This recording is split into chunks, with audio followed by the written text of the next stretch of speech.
नमस्कार दोस्तों, मेरा नाम है ऋषिकेश और आप देख रहे हैं फिजिक्स विद ऋषिकेश दीक्षित। तो आज हम इस वीडियो में वेक्टर्स के बारे में देखेंगे। ये वीडियो क्लास 11th और 12th के बच्चों के लिए बहुत ही इम्पोर्टेंट है और मैं ये वेक्टर्स के कॉन्सेप्ट्स को 3 पार्ट में वीडियो बना रहा हूँ। तो दोस्तों, हम वेक्टर्स के कॉन्सेप्ट्स को 5 सब हेडिंग्स में देखेंगे। पहला है वेक्टर एंड स्केलर क्वांटिटीज, दूसरा है जनरल पॉइंट्स रिगार्डिंग वेक्टर्स, तीसरा है addition and subtraction of vectors and fourth is components of a vector और फिफ्थ है प्रोडक्ट ऑफ टू वेक्टर्स।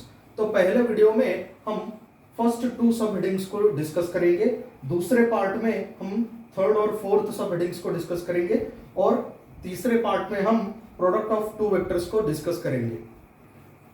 तो आइए पहले देखते हैं वेक्टर एंड स्केलर क्वांटिटीज।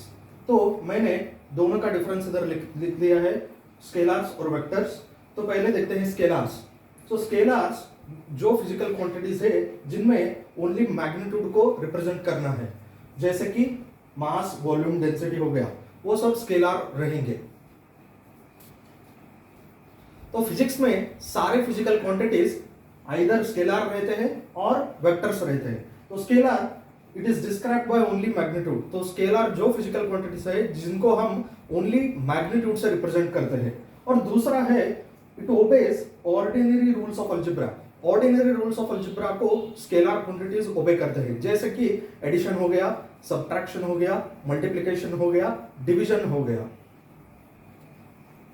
तो चलिए देखते हैं अब वेक्टर्स। वेक्टर्स को जो फिजिकल क्वांटिटीज जिसको हम रिप्रेजेंट करते हैं बोथ मैग्नीट्यूड और डायरेक्शन से, तो वो फिजिकल क्वांटिटीज वेक्टर्स कहलाते हैं। उनमें एक और एडिशनल कंडीशन सेटिस्फाई करना होता है, जो है पैरेललोग्राम ऑफ वेक्टर एडिशन। जो फिजिकल क्वांटिटीज ये इस कंडीशन को सेटिस्फाई करते हैं वो सब वेक्टर्स है, जैसे कि एग्जांपल में डिस्प्लेसमेंट, एक्सेलरेशन, फोर्स एक्सेट्रा। तो दोस्तों ये था वेक्टर्स और स्केलर क्वांटिटीज के बीच का डिफरेंस। तो दोस्तों चलिए देखते हैं दूसरा सब टॉपिक, उसमें है जनरल पॉइंट्स रिगार्डिंग वेक्टर्स।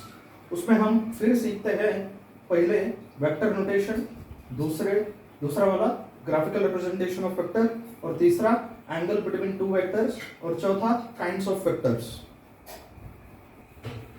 तो चलिए देखते हैं पहले vector notation. A vector is represented usually by a capital letter with arrow over the letter।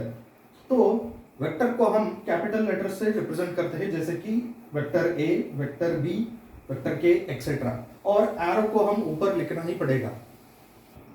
दोस्तों अब देखते हैं graphical representation of a vector.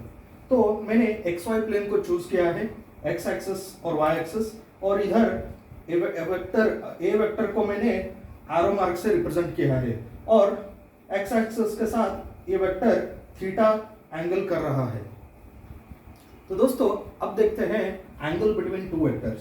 So I will consider a vector A and vector B so that from one point both the two vectors are radially outward, okay, so that the smallest angle between these two vectors a and b is the angle between the two vectors।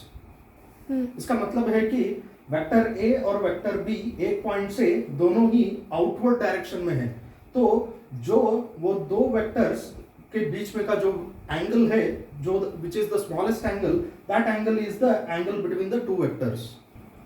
तो चलिए अब देखते हैं kinds of vectors. तो kinds of vectors में पहले देखते हैं यूनिट वेक्टर। तो यूनिट वेक्टर एक वेक्टर है जिसका मैग्नीट्यूड 1 है। A vector whose magnitude is 1, such kind of vector is called unit vector.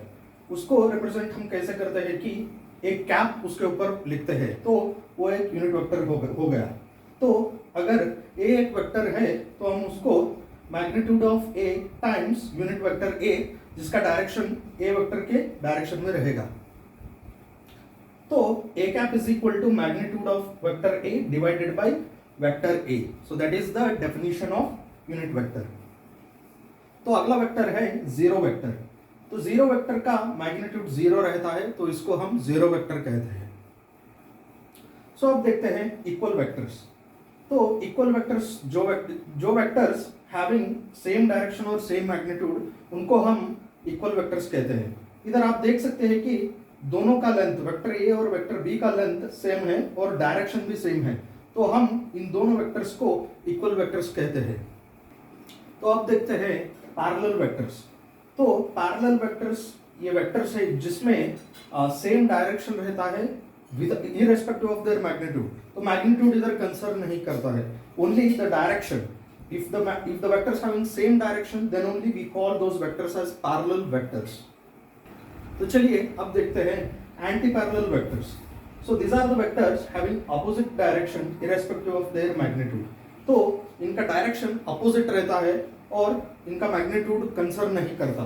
तो आप देख रहे हैं वेक्टर ए का डायरेक्शन इधर है और वेक्टर बी का डायरेक्शन इधर है और देयर मैग्नीट्यूड्स आर डिफरेंट। तो चलिए अब देखते हैं नेगेटिव वेक्टर। तो negative vector of any vector is a vector of equal magnitude but opposite direction. तो एक वेक्टर है ए वेक्टर और एक वेक्टर है बी वेक्टर जो ए के अपोजिट है, but both the magnitudes of vector and vector b are same. तो b वेक्टर को हम कैसे लिख सकते हैं? Vector b is equal to negative of vector a. So that is about negative vector. तो चलिए अब देखते हैं concurrent vectors. Concurrent vectors मतलब vectors having same initial point. तो आप देख सकते हैं कि पॉइंट वो वेक्टर a, वेक्टर b और वेक्टर c के लिए सेम है, तो ये इनिशियल पॉइंट है, तो इसको हम कंकरेंट वेक्टर्स कहते हैं। तो ए वेक्टर बी वेक्टर सी को हम कंकरेंट वेक्टर्स कहते हैं। तो नेक्स्ट देखते हैं कोप्लेनर वेक्टर्स। तो कोप्लेनर वेक्टर्स जो वेक्टर्स सेम प्लेन में लाई करते हैं उनको हम कोप्लेनर वेक्टर्स कहते हैं। तो चलिए अब देखते हैं ऑर्थोगोनल वेक्टर्स। अगर angle between the vectors 90 degree रहता है तो उन वेक्टर्स को हम ऑर्थोगोनल वेक्टर्स कहते हैं। तो चलिए अब हम देखते हैं last general point regarding the vectors, that is multiplication and division of vectors bye scalars. तो इधर m एक स्केलर है और a एक वेक्टर है, तो हम m टाइम्स a को मल्टीप्लाई कर सकते हैं। अगर m plus n times a होता है तो उसको हम m times vector a plus n times vector a लिखते हैं। अगर m into n vector a है तो हम उसको n times m into vector a और mn टाइम्स वेक्टर a लिख सकते हैं। तो division of vector a by a scalar m हम कैसे कर सकते हैं? तो हम वेक्टर a को 1 by m टाइम्स मल्टीप्लाई कर सकते हैं, that is 1 by m times vector a is equal to vector a divided by m।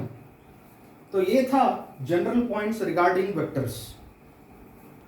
तो अगले वीडियो में हम देखेंगे addition and subtraction of two vectors और कंपोनेंट्स ऑफ अ वेक्टर। तो ये था वेक्टर्स का पार्ट 1 वीडियो। आपको वीडियो पसंद आया हो तो प्लीज लाइक और शेयर जरूर कीजिए, और ऐसे ही वीडियोस आपको चाहिए तो मेरे चैनल को जरूर सब्सक्राइब कीजिए। धन्यवाद।